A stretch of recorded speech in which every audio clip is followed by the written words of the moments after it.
Kambal Electronic Repair Shop located at Barangay Bautista, Labo, Camarines Norte.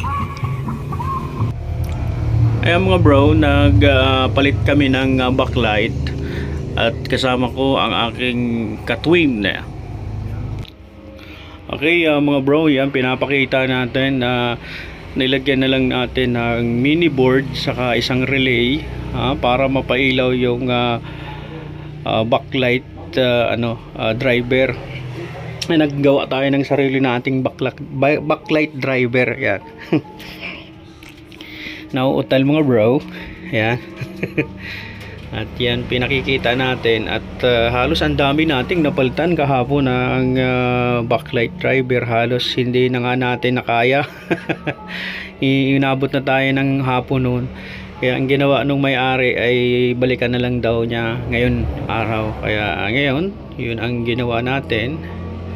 At yun nga palang kwento pagdating doon sa backlight driver. Yung backlight driver niya ay 95 volts. Ay kaso yung bawat bulb niya 2.8, ay yung bulb ko naman ay 3 volts. Kaya nagkaroon ng pag-increase ng supply ng backlight. Kaya nag-create tayo ng ganyan para mahabol natin yung ilaw. Yan mga bro, nakita po ninyo, inangat natin, may display siya ng signal. At yan, nagtagumpay naman tayo mga bro. Ayan, nung signal siya. Okay mga bro, sana po ay makuha ninyo yung aking mumunting mga ideya at mga pamamaraan.